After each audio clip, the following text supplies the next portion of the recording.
ये जो coaching industry है आज की डेट में 1.5 लाख करोड़ की इंडस्ट्री है। ये पैसा कहाँ से आ रहा है? हम सब से आ रहा है, हमारी जेब से आ रहा है। तो अगर इस खेल को हम समझ जाएं, हमारे पेरेंट्स नहीं भी समझ पा रहे क्योंकि वो तो सपने देखेंगे ही, और हम जाकर के बोले ये सपना आप अभी रोक दो, इस पे लगाम लगाओ, देखो पहले कि आपका बच्चा कहां स्टैंड करता है। गाड़ी आपके पास में 800 और कॉम्पीट करने की बात कर रहे हो फेरारी वालों से, बट इसका मतलब ये नहीं है 800 बुरी है। आप समझ गए मेरी बात? रेस में बुरी है, बट दिल्ली की सड़कों पे, पुरानी दिल्ली में फेरारी अच्छी है, 800 अच्छी है? 800 अच्छी है, ज्यादा सक्सेसफुल है। बट वही अगर उस रेस में चली जाए जिसमें सब भाग रही हैं और सारी 800 नहीं है, फेरारीज है, एक से एक फेरारीज है, किसमें कितनी आग लगी हुई है वो आपको पता ही नहीं है। आप समझ पा रहे हो? कोई आ रहा है कहीं से, उस बच्चे में कितनी आग है और कितना पोटेंशियल है वो आप सपने में भी नहीं सोच सकते, और आप उससे लड़ने की बात कर रहे हो। किस बेस पे? क्योंकि मेरे घर वालों ने ये सपना देखा है और मुझे सपने को सच करना है। पोटेंशियल है या नहीं है? पूछो अपने आप से, तो आपको क्लियर कट जवाब मिलेगा। क्लियर कट 10% लोग ऐसे होते हैं जिनमें एक्चुअल में पोटेंशियल है इन एग्जाम्स में कॉम्पीट करने का। तो if you are there in that top 10% category, तो अब आपका हार्डवर्क यहां पे काम आने वाला है। डिपेंडिंग अपॉन योर हार्डवर्क, बशर्ते आपके अंदर पोटेंशियल हो। फॉर एग्जाम्पल फेरारीज की रेस हो रही है, उसमें आपने पूरी जान लगा दी, एक सेकंड के लिए भी डिस्ट्रैक्ट नहीं हुए। ठीक है, डिस्ट्रैक्ट होने में एक सेकंड लगता है। डिस्ट्रैक्शंस वाला मेरा सेशन है पावर ऑफ फोकस, वो देखा होगा आप लोगों ने। बहुत तरह की डिस्ट्रैक्शंस हैं। मान लो आप हो तो फेरारी, लेकिन डिस्ट्रैक्ट हो गए, रुक गए, रेस यहां हो रही है, आप यहां चले गए, आउट है कि नहीं? तो आपको पूरी तरह से फोकस्ड रहना पड़ेगा, हार्डवर्क करना होगा, डेडिकेशन चाहिए, डिजायर चाहिए, सब कुछ चाहिए। लेकिन सबसे पहले क्या चाहिए? इंजन में दम होना चाहिए, अंदर वो पोटेंशियल होना चाहिए, एक्स्ट्रा ऑर्डिनरी कॉन्सेंट्रेशन पावर्स होनी चाहिए। ये बात हमको समझ क्यों नहीं आ रही है? अब क्यों चाहिए कॉन्सेंट्रेशन पावर्स? कभी सोचा है? दो तरह के काम है इस दुनिया में, एक वो जिसमें हमारा इंटरेस्ट है, दूसरा वो जिसमें इंटरेस्ट नहीं है। जहां इंटरेस्ट नहीं है वहां पर कॉन्सेंट्रेशन पावर्स का स्ट्रांग होना बहुत जरूरी है, जहां है वहां पर नहीं है, क्योंकि वहां तो ध्यान लग जाता है। वीडियो गेम खेलने के लिए कॉन्सेंट्रेशन पावर चाहिए क्या? क्यों? क्यों? इंटरेस्ट है तो वहां पर कॉन्सेंट्रेशन हो जाता है, खेलने में कॉन्सेंट्रेशन हो जाता है, और बहुत सारी चीजों में कॉन्सेंट्रेशन हो जाता है। पढ़ाई में हमें कॉन्सेंट्रेट करना पड़ता है, और चाहिए ही चाहिए, क्योंकि पढ़ाई में 99.99% लोगों का इंटरेस्ट नहीं होता। तो कैसे पढ़ाई में क्रैक कर पाएंगे? तब जब अपने ध्यान को ऐसी जगह पे रोकना आता हो जहां पे हमारा इंटरेस्ट नहीं है। और ऐसी स्ट्रेंथ कितने लोगों में होती है? सच सच बताना आज, मतलब ईमानदारी से, आप में से कितने हैं यहां पर जो आप क्लेम कर सकते हो कि मेरी जो कंसंट्रेशन पावर्स हैं वो एक्स्ट्रा ऑर्डिनरी है? ऑनेस्टली आपकी है? Let's give a big hand for it. हम सब में से सिर्फ एक की। और ट्राई कौन करते हैं? सब करते हैं। मेजॉरिटी ऑफ पीपल, सब तो नहीं कह सकते, मेजॉरिटी ऑफ पीपल करते हैं। है ना खतरनाक खेल? और एक बहुत बड़ी चीज हुई है अभी यहां पर, आप में से सिर्फ एक ने अपना हाथ उठाया, बाकियों ने नहीं उठाया। इसका मतलब आपने क्या किया? सच बोल दिया, एक्सेप्ट कर लिया। अगर अपने घर पे भी एक्सेप्ट कर लो तो क्या होगा? खेल शुरू होने से पहले ही खत्म हो जाएगा। अगर ये मेजॉरिटी ऑफ बच्चों को समझ आ जाए, इंडिया में लाखों बच्चे मेरी वीडियोस देखते हैं, उनको ये समझ आ जाए और वो अपने आप से सच बोल दें, अपना हाथ ऊपर ना करें, अपने घर पे जाकर के बोल दें मेरी कंसंट्रेशन पावर एक्स्ट्रा ऑर्डिनरी नहीं है। हाँ, मेरी क्लास में कुछ 4 बच्चे हैं उनकी है, वो भी कॉम्पीट करने जा रहे हैं, उनको करने दो, मुझे नहीं लगता कि मैं जीत पाऊंगा इस खेल में। हाँ, कुछ और ऐसे खेल हैं जहां पर मैं फाड़ दूंगा। तो क्या होगा? अब क्या आपके पेरेंट्स भेजेंगे आपको? पहले ही बोल दो, आपने भेजना है भेज दो, लेकिन आपका पैसा डूबेगा। 5 लाख डुबोने हैं, डुबो दो। भेजना है भेज दो, मुझे पता है मेरा नहीं हो पाएगा। ये झूठ है, ये नेगेटिव थिंकिंग है, या ये रियलिस्टिक थिंकिंग है? देखो समझो, realistic thinking, that is the biggest thing जो हमको समझना है। पॉजिटिव थिंकिंग का लोग मतलब क्या निकालते हैं कि मेरे पास में मारुति 800 है और मैं ये एक्सेप्ट ही ना करूं कि मेरे पास में मारुति 800 है, मैं अपना ख्याल बना लूं कि मेरे पास में फेरारी है और जाकर के कॉम्पीट करूं ऐसे लोगों के साथ में जिनके पास में एक्चुअल में फेरारी है। फर्क पता लग रहा है? और ऊपर से अपने आप को पॉजिटिवली अंदर से मोटिवेट करता रहा हूं। घर वाले भी मुझे रोज फोन करके, नहीं बेटा तू कर सकता है, कर सकता है, कर सकता। रियलिटी को देखो ही ना, अपनी स्ट्रेंथ को देखो ही ना, अपनी आंखें बंद कर लो, सच बोलो अपने आप से। जीत सकते हो तो लड़ो, नहीं जीत सकते तो कोई ऐसी जगह पे जाओ जहां पे आप जीत सकते हो, या बेटर स्टिल जहां पे कोई कंपटीशन ही ना हो।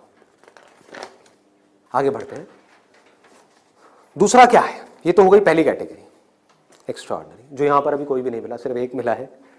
दूसरा है ऑर्डिनरी। 90% लोग एक क्लास में, 90% स्टूडेंट्स इंडिया में वो इस सेगमेंट में आते हैं। अब मजे की बात क्या है, ये जो कोचिंग इंस्टीट्यूट्स हैं, इनकी दुकानें कैसे बच्चों से चल रही है? ऐसे बच्चों से। कुछ रोल मॉडल्स दिखा करके, देखो हमारे इंस्टीट्यूट से ये है, उन्होंने ये कर दिया, जनता को लेकर के आएंगे, जितनी ज्यादा भीड़ आ जाए उतना अच्छा। तो इस पूरी प्रॉब्लम को अगर सॉल्व करना है तो कौन करेगा? एक स्टूडेंट ही कर सकता है। आप चाहो तो स्टैंड ले सकते हो। स्टैंड मतलब क्या? सच बोल दो। ऑर्डिनरी लोग 90% ये कहां जा रहे हैं? हाईली कॉम्पिटिटिव फील्ड्स में जा रहे हैं। क्यों जा रहे हैं? क्योंकि सब जा रहे हैं, क्योंकि उन्हें लग रहा है कि मेरा हो जाएगा। मैं ये नहीं कह रहा कि अगर आप ऑर्डिनरी हो और एक हाई कॉम्पिटिशन वाली फील्ड में जा रहे हो तो आपका नहीं होगा।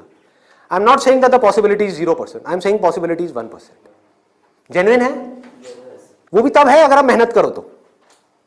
अगर वहां जाकर के मेहनत ही ना करो तब तो बिल्कुल नहीं होगा। अगर आप बहुत मेहनत करो तो 1%। क्योंकि मैं हिम्मत नहीं तोड़ूंगा ऐसे लोगों की। लाखों ऐसे स्टूडेंट्स हैं जो आज की डेट में ऐसा कर रहे हैं। बट ये वीडियो मैं सिर्फ अभी करंट सिचुएशन के लिए नहीं बना रहा, मैं आगे तक देख रहा हूं। आने वाले 20 साल, 50 साल, 100 साल आगे तक देख करके चल रहा हूं कि इंडिया की प्रॉब्लम्स का अगर हमको सोल्यूशन निकालना है, अनएम्प्लॉयमेंट का सोल्यूशन निकालना है, डिप्रेशन का सोल्यूशन निकालना है, तो वो सोल्यूशन क्या है? मेरी सोच वहां पर चल रही है। इसकी वजह से होगा क्या? अभी जो ऑलरेडी ऐसे ऑर्डिनरी स्टूडेंट्स हैं और वो ऐसी जगह पे चले गए हैं, तो उनकी हिम्मत टूट जाएगी इस वीडियो को देख करके। तो मैं उनको क्या कहूंगा? उम्मीद है, लगा दो जान। बस साथ में क्या कहूंगा उन पेरेंट्स को जो अब ऐसा गेम खेलने वाले हैं, उन स्टूडेंट्स को क्या कहूंगा? मोस्ट इंपॉर्टेंट जो मुझे देख रहे हैं, बड़ा सिंपल है कि अपने पेरेंट्स को जाकर के कहो, मुझे नहीं लगता कि मेरे में पोटेंशियल है, मुझे नहीं लगता कि मैं कर पाऊंगा। हाँ 1% चांस है। सच बोल दो, बोलो मैं ये नहीं कह सकता मैं कर ही नहीं सकता, 1% चांस, 99% चांस है मैं नहीं कर पाऊंगा। मैं जानता हूं अपने आप को, आप नहीं जानते, मैं जानता हूं। मुझे पता है अंदर से कि मैं क्या हूं, मुझे पता है अंदर से कि मेरे अंदर कितनी आग है, कितना पोटेंशियल है। मैं अपने दोस्तों के साथ में बैठ के पढ़ा हूं, मुझे पता है अंदर से कि मैं क्या हूं। तो आप क्या कहोगे? सच बोलोगे अपने घर वालों को जाके कि देखो अगर आप मुझे 2 साल तक की कोचिंग कराओगे, उसमें मान लो ₹1,00,000 साल की फीस हो गई, प्लस रहना खाना पीना व्हाटएवर इट इज, टोटल मान लो 2 साल में कितना खर्चा आया? 4-5 लाख रुपए। 5 लाख मान लेते हैं। तो आप बोलोगे अपने घर वालों को जाकर के, अगर अभी भी ये सब सुनने के बाद भी आप कहते हो कोई बात नहीं बेटा 1% चांस है तू कर ले, तो मैं आपको एक बेटर ऑप्शन देता हूं प्रैक्टिकल रियलिटी के बेस पे। यहां पे अगर आपके पेरेंट्स आपके ऊपर दाव लगाते हैं, जीतने के चांसेस क्या है पेरेंट्स के? 1:100। इससे बेटर ऑप्शन क्या है? गोवा जाओ। Seriously, I am serious about it, मजाक नहीं कर रहा। गोवा जाओ, वहां पे कैसीनोज हैं। वहां पे अगर आप 5 लाख रुपए लगाते हो, एक रूले करके गेम है, पता है आप लोगों को? सारे जुआरी हैं क्या यहाँ पे? रूले गेम है जिसमें एक बॉल घुमाते हैं, 36 नंबर होते हैं और एक 0 होता है। वहां पे अगर आप 1 नंबर पे पैसा लगाते हो और वो नंबर आ जाता है तो 1 रुपए आपका बन जाता है 36 रुपए। जीतने की प्रोबेबिलिटी क्या है? 1:37। यहां पर क्या है? 1:100। वहां पर क्या है? 1:37, मतलब इससे डबल से भी ज्यादा है। तो अपने पेरेंट्स को सजेशन दो कि जुआ खेलना ही है तो ये बेटर ऑप्शन है, खेलते हैं ना। मेरी जिंदगी क्यों दांव पे लगा रहे हो? मुझे तो बचने दो। अरे खेलना है तो मिलके खेलते हैं। जाओ अपने पेरेंट्स के साथ में, उनको गोवा लेकर के जाओ, अपनी पार्टी करना, और एक दिन जाना ले आकर के 5 लाख रुपए एक टेबल पे रख देना। अगर वो नंबर आ गया तो कोई भी नंबर चूज कर लो। आपके पेरेंट्स चाहते हैं आप नंबर 1 पे आओ, ऑल ओवर इंडिया में आपकी नंबर 1 रैंक आए, तो 1 नंबर पे पैसा लगाओ जुए में। वहां भी 1 नंबर पे पैसा लगा रहे हैं, यहां भी 1 नंबर पे पैसा लगाओ। अगर वो 1 नंबर आ गया तो कितना मिलेगा? 5 लाख का 1,80,00,000। 1,80,00,000। उसको उठा करके बैंक में एफडी कराओ, कितना इंटरेस्ट आएगा? 12% तो टाइम गया। आप मान लो टैक्स वैक्स काट के 7-8% भी आ गया आपके हाथ में, महीने का ₹1,00,000, साल का 12 लाख रुपए। सोचो क्या ये प्रैक्टिकल है या नहीं है? जो बात मैंने बोली है थियोरेटिकल है, प्रैक्टिकल है? वहां भी जुआ है, यहां भी जुआ है। आप भी बोल रहे हो हाँ शायद मेरा हो जाएगा, पेरेंट्स भी कह रहे हैं हाँ शायद इसका हो जाएगा। प्रोबेबिलिटी हमारे सामने है, आपके होने की जो प्रोबेबिलिटी है वो हमारे सामने है। हाँ अगर आप एक्स्ट्राऑर्डिनरी में हो तो बात अलग है, मैं उसकी बात नहीं कर रहा। वहां पर आ गई 10% से 100%, तो वहां पर जुए का कोई कंपैरिजन नहीं है, ठीक है ना। बट अगर आप ऑर्डिनरी में हो और वहां पर जाकर के आप कॉम्पीट कर रहे हो, इससे बेटर ऑप्शन है जुआ। और अगर घर वाले कहेंगे पैसा डूब गया तो जुए में, तो बोलो वो तो यहां भी डूब रहा है। हाँ? यहां भी तो डूब रहा है। फर्क क्या है? इसको बोलते हैं एक रियलिटी के बेस पर समझ करके सोच करके लिया हुआ डिसीजन।